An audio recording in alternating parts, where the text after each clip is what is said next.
The Labours of Heracles, Part 1.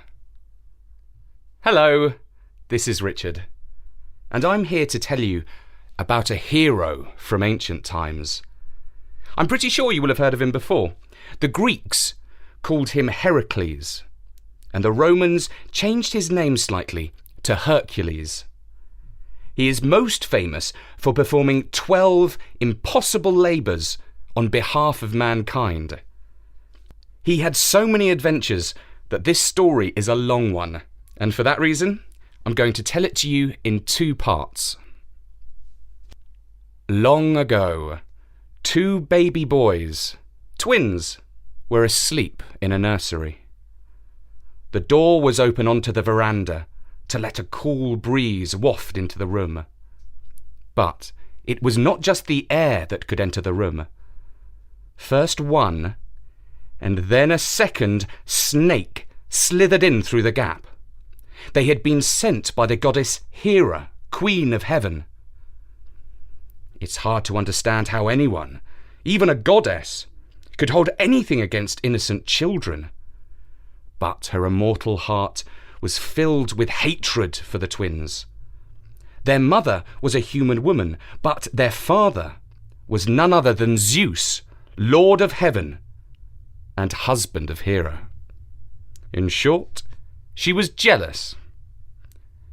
The snakes slid towards the bed. The larger of the 2 children stretched and yawned. The viper, who was out in front, stuck out his tongue and hissed. It reared its head to see if it could reach the top of the mattress.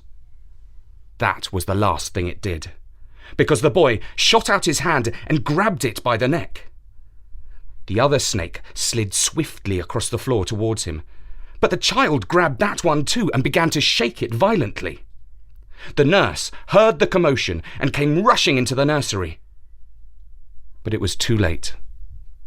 For the snakes, the boy, whose name was Heracles, had killed them both.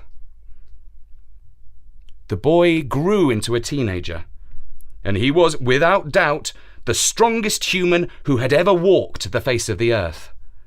Still young, he was a formidable sight, with his towering height and his rippling muscles.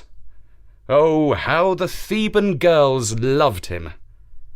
And oh, how he loved the girls of Thebes.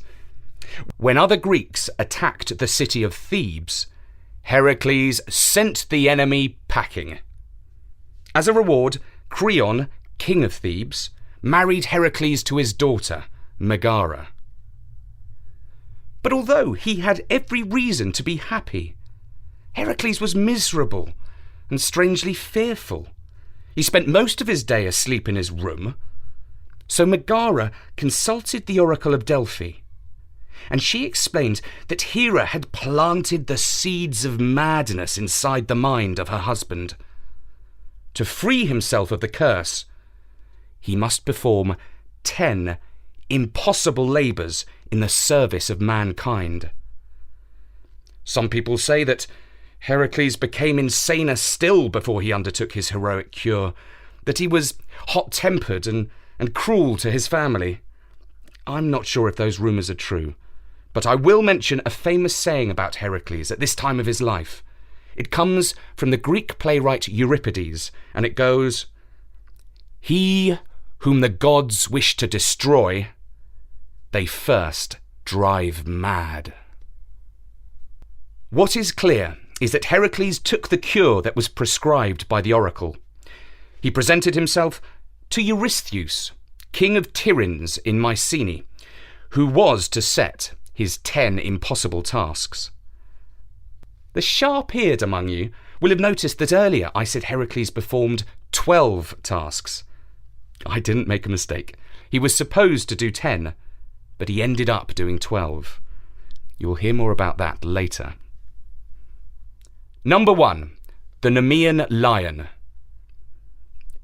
Eurystheus told Heracles about a lion that was the cause of suffering in the land of Nemea. It was attacking not only animals, but people. Heracles' first task was to hunt and kill the Nemean lion. the strong man travelled to Nemea, and the local shepherd soon pointed him in the direction of the lion's cave. He hid behind a boulder and waited for it to come out. Towards evening, the lion emerged. It was indeed a tremendous beast that would strike fear into most men's hearts. Heracles pulled an arrow from his quiver and set it in his bow. It was a powerful weapon, and it took immense strength just to pull back the string and flex it ready to fire. Heracles took aim and let loose the arrow. It flew towards the lion and caught it in the chest. But instead of piercing its skin, the arrow merely bounced off. Heracles quickly shot another arrow, and it was just as useless as the first one. Now he understood why the task was all but impossible. The hide of the Nemean lion was impervious to weapons. The lion looked with curiosity at his bold attacker. Who was this fellow? No ordinary human for sure. Seeing that Heracles was as strong and fierce as himself, he decided to err on the side of caution. He retreated into his cave. The Nemean lion was not only strong, but he was cunning as well. His vast cave had many tunnels and 2 openings. If anyone ever pursued him through one entrance, he could always escape out of the other. Heracles had been warned of this by the shepherds. He walked around the mountain and found the lion's escape hole. He uprooted a tree and used its trunk to lever a vast boulder into the opening. Now it was sealed. Heracles went back to the first entrance and crept into the lion's cave. Inside, he caught sight of its green, gleaming eyes. The lion did not expect a human to pounce on him. But that's what Heracles did. He grappled and wrestled with the man-eating beast, and finally defeated it and killed it with his bare hands. If you have ever seen a picture of Heracles, you will know that he liked to wear a lion's skin over his shoulders, and that its mane was kind of a hood over his head. The ancient world was full of pictures of Heracles, most of them on vases. The lion skin that he wore was of course that of the Nemean lion. When he reported back to Eurystheus, he was wearing his new uniform. He was such a terrifying sight that the king hid inside a giant jug and spoke to the hero from within it. After that, he forbade him to ever come into the city again. In future, he must stand outside the walls and display his trophies. Number 2. The Lernaean Hydra. Heracles' next task was to fight another terrible creature. This one lurked in the swamps of Lerna, and it was known as the Lernaean Hydra. It was a giant snake with multiple heads. If you cut off one of its heads, 2 more would grow in its place. It was indeed a fierce opponent. Even Heracles did not think he could fight this monster on his own. He enlisted the help of his nephew, Aeolus. Heracles fought the Hydra with his sword, and each time he lopped off one of its heads, Aeolus jumped in with a torch and burnt the stump before it could sprout 2 new heads. Hera looked down on this struggle to the death and thought, 2 humans against 1 monster? That's hardly fair. And she sent a giant crab to join in the fight. Heracles and Aeolus stood back to back and fought off these supernatural beasts. After defeating them in battle, Heracles collected some of the Hydra's blood to use as poison on his arrows. He returned to Eurystheus with news of his victory, but the king was not satisfied. "You did not fight the Hydra on your own," he said, "and so the labour doesn't count." Heracles shook his giant fist at the king, but Eurystheus, who was feeling safe at the top of his tower, shouted down, "It's no use arguing. You've still got 9 more labours to do, Heracles, and your next task is to bring me the sacred deer of Artemis. You'll find it roaming the hills of Chaeronea. You will know it when you see it. It has little horns of gold." Number 3. The Chaeronean hind. But the deer was elusive and swift on its feet. Heracles was strong, but not so fast. He spent a year tracking the graceful creature over the hills of Chaeronea. Artemis, the goddess of hunting, did not approve of humans tracking her deer. When Heracles fired an arrow at her sacred deer, she was angry. But even though she was a goddess, she feared the strength in the arms of the son of Zeus. She brought Apollo along for moral support. The golden god of light appeared before Heracles and said, "What's all this? Shooting the sacred deer of Artemis is not allowed. It's a good thing you did not kill the Chaeronean hind with your arrow just now." "Well," said Heracles unfazed, "I am commanded by heaven to perform these deeds. So although you are a god, you must let me do it." Apollo knew very well that Heracles was no ordinary man, but the son of Zeus. He consulted with Artemis and they agreed on a compromise. He could take the sacred deer to Eurystheus alive, but then he must let it go. And that was how Heracles completed his 3rd labour and reported back to the king of Tiryns. Number 4. The Erymanthian boar. "That was an easy one," said Eurystheus. "The deer wasn't a threat to anyone. Now you must take on a more dangerous foe. A wild boar is terrorizing the people of Erymanthia. Your 4th task is to defeat the Erymanthian bull. But since you are going a bit soft and don't like killing animals anymore, you must bring back the bad piggy to me alive." And so Heracles set off once more across that part of Greece that is called the Peloponnese. It is the land where the wonderful civilization of the Mycenaeans was based. Later on, the people of the Peloponnese were called the Spartans. But in the time of heroes, there were many more small city-states. Heracles' journey took him through Pholoi, which was home to the centaurs. Centaurs were strange hybrids, half horse, half human. There he was entertained by a centaur called Pholus. His host offered him raw meat, but Heracles was a fussy eater and said he preferred it cooked on the fire. Then he called for wine. Pholus was afraid to open the wine jar because it was owned by all the centaurs in common. Heracles laughed and told him not to be so timid. And so the two opened the jar and drank the wine. When the other centaurs smelt roast meat, they came to see which human was visiting their land. They found Heracles and Pholus drinking their favourite wine, and they were angry. Soon, a mob of centaurs was hurling rocks and fir trees at the pair. But Heracles easily fought them off and chased the hooligan horses as far as Malea before letting them go. After the little diversion with the centaurs and the wine, he resumed his labour. He found the Erymanthian boar and backed it into a hollow.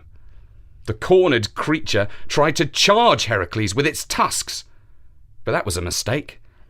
The hero bopped it on the head with a rock and knocked it out. He then trussed up the unconscious pig and carried it back to Mycenae. Number 5. The Aegean stables. While Heracles was away, King Eurystheus was busy searching for more impossible tasks. Next, he came up with something that made him smile. It was not so very dangerous, but it was delightfully disgusting. Heracles must clean out the Aegean stables and do it in just one day. Aegeus was king of Elis, and he had many head of cattle. They were famous for the volume and the stink of their dung. When Heracles was given this smelly job, he was furious. Cleaning out stables was not work fit for a son of Zeus. When he came before Aegeus, he demanded to be paid for the task. The king agreed to pay him a head of cattle. Heracles managed to get the job done without dirtying his big hands. He diverted 2 rivers to run through the stables and flush them out. But when King Eurystheus heard from his spies that Heracles had been paid for cleaning out the stables, he ruled that the labour would not count. He angrily told Heracles that his orders were to work for free.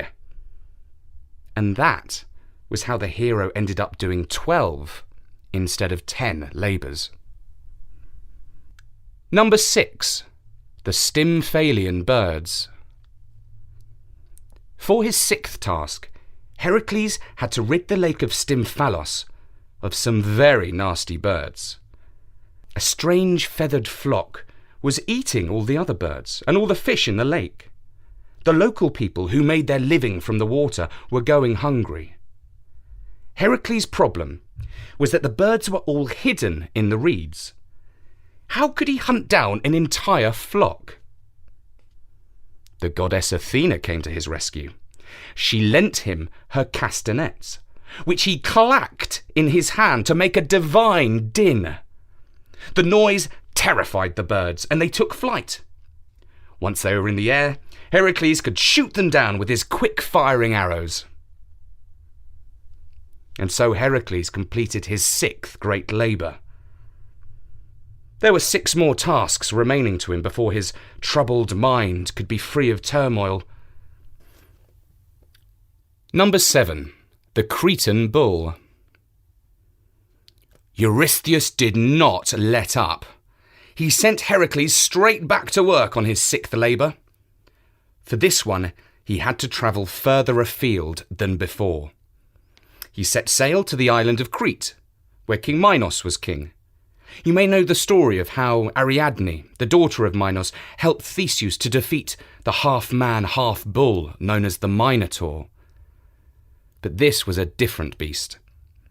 It had come out of the sea, and the sea god Poseidon had claimed it for his own. He demanded that King Minos make a sacrifice of the bull on the beach. But when Minos saw how beautiful the bull was, he played a sneaky trick. He took a different bull down to the beach and sacrificed that one instead.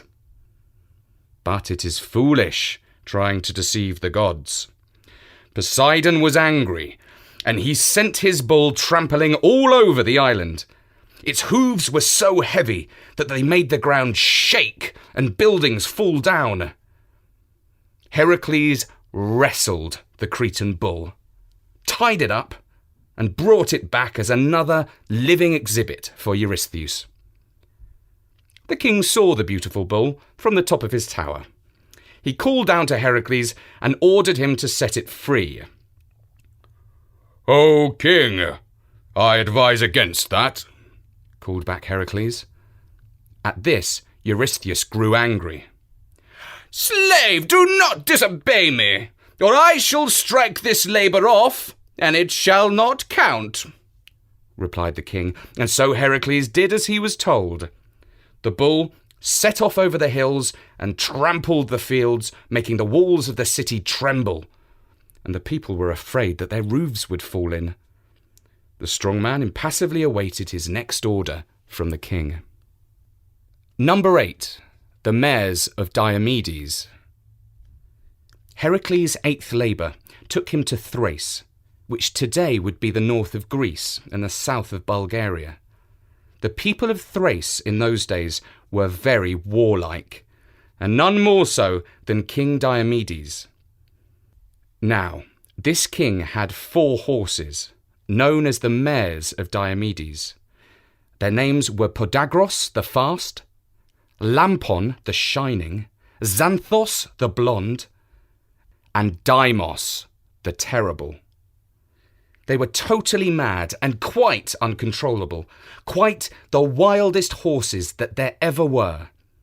In fact, if they had a particularly nasty trait, it was that they were man-eating horses.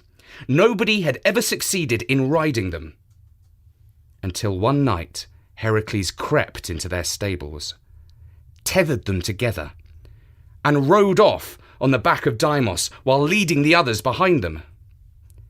King Eurystheus was impressed to see Heracles riding on the back of a man-eating horse, but he did not want the horrid creatures for himself. He ordered the hero to set them free on Mount Olympus, so that Zeus could decide what to do with them.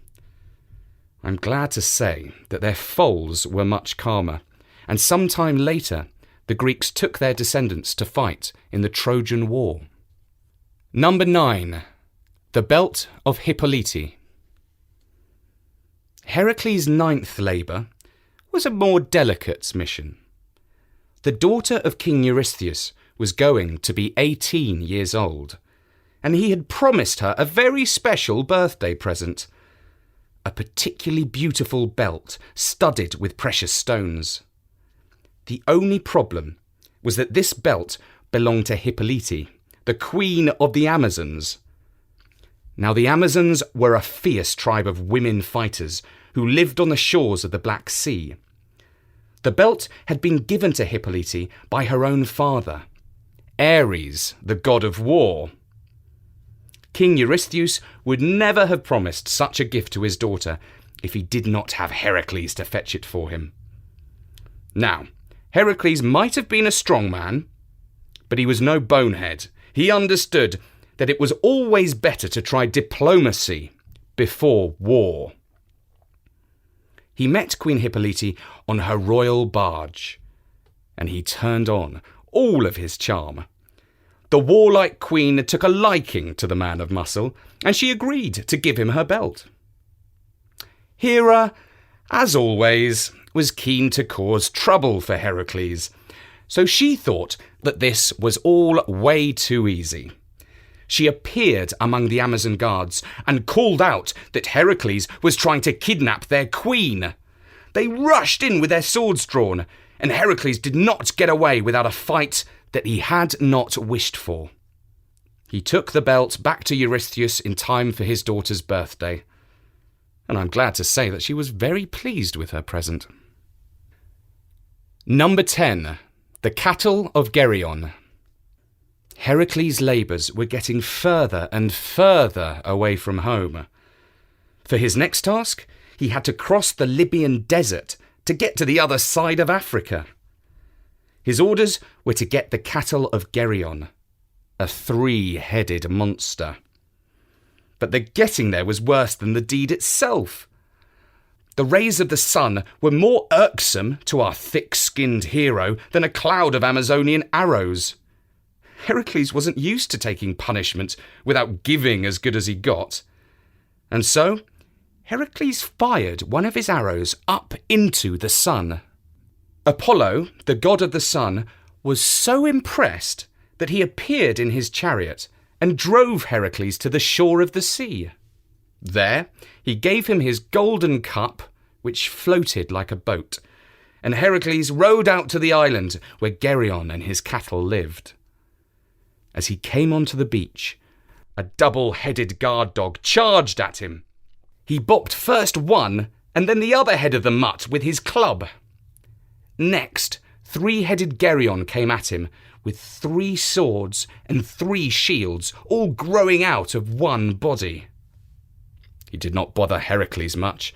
Our hero shot the triplicate monster with one of his poison arrows, and that was the end of him.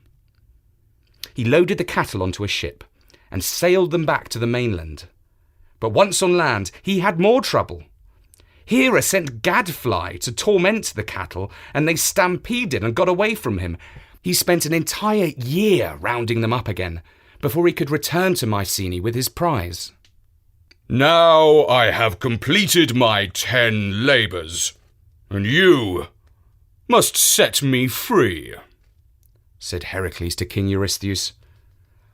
You are forgetting, replied the king. 2 of them didn't count. You broke the rules. You had help slaying the Lenaean Nidra, and you were paid for cleaning out the Aegean stables. You still owe me 2 more tasks. Now, you must steal the apples of the Hesperides. Off you go. And off he went, although he did not like it much. Number 11. The apples of the Hesperides. The task was tougher than it seemed. Heracles did not even know where to begin looking for the garden. He set off wandering the world in search of the apples. Fortunately, as he was crossing a river, a nymph gave him a good tip. She told him to capture Nereus, the old man of the sea, because he knew the secret of the apples. Heracles found Nereus sleeping on a rock by the beach. He caught him by the foot, and the old man immediately changed shape. First into a giant fish, then a massive piece of seaweed, then into a dolphin, and finally a crab with pincers. But Heracles held tightly onto him. The old man relented and said, So what do you want from me? And Heracles explained that he needed information about the apples of the Hesperides. Well, said the old man, Hera gave them to Zeus on their wedding day. They grow on trees in a blissful garden in North Africa. The garden is tended to by 3 nymphs, the Hesperides. The walls are patrolled by an immortal dragon with 100 heads. Even you should not attempt to fight this dragon, Heracles. The only person who can get those apples is Atlas. For he is the father of the Hesperides. They will surely give them to him without a fight.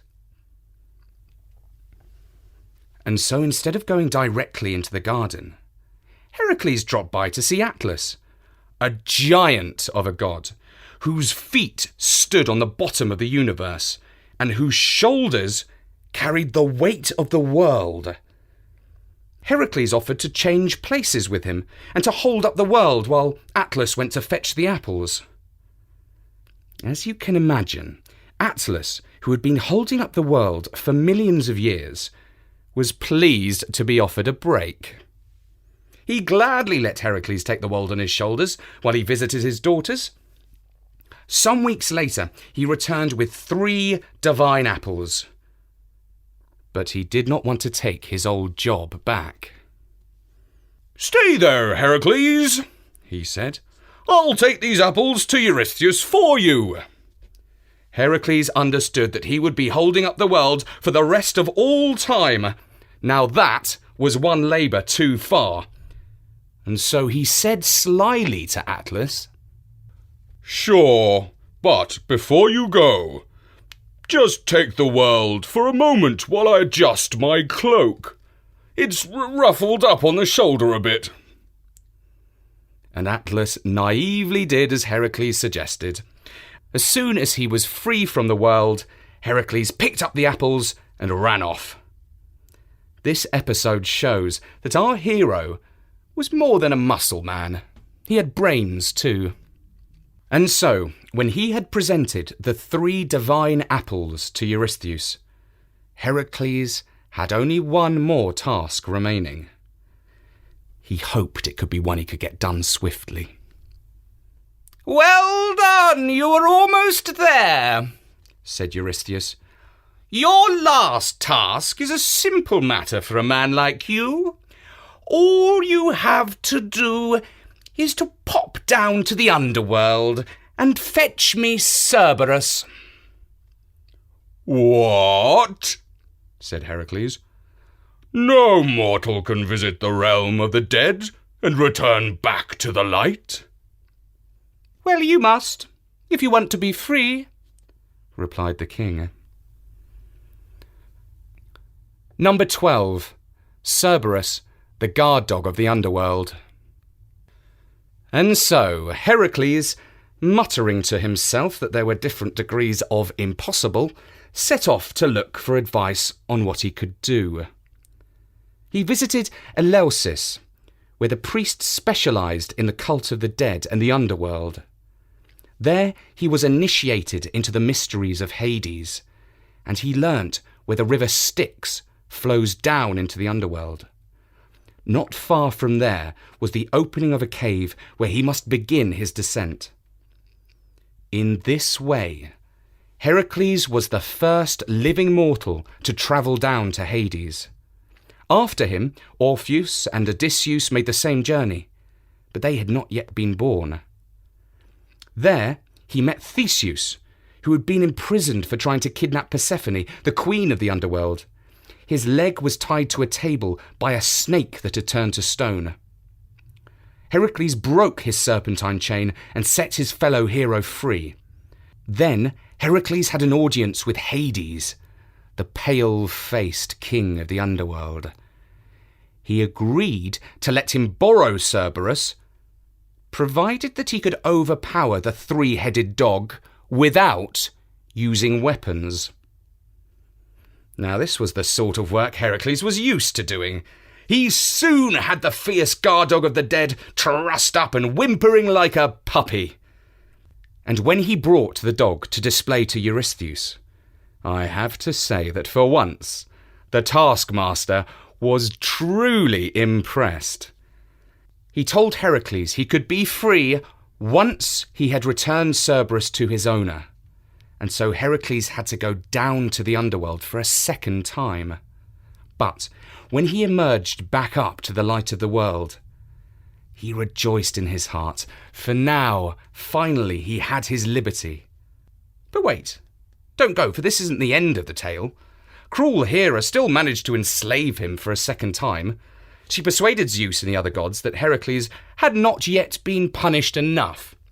She said, "This mortal man has done the impossible not just once, but 12 times. If we let him grow arrogant, he will become a threat, even to us gods on Mount Olympus. We must humble him before it's too late." And so the gods gave poor Heracles one more year of punishment.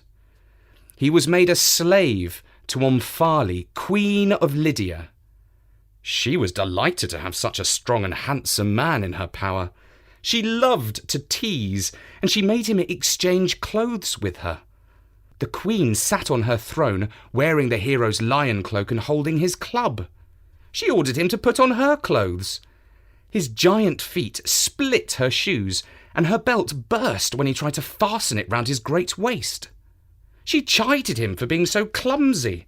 Then she made him sit at her feet, dressed as a girl, and recount his great labours to her. Instead of being impressed, she laughed all the way through. For Heracles, the enslavement to Omphale was far worse than his 12 labours put together for Eurystheus.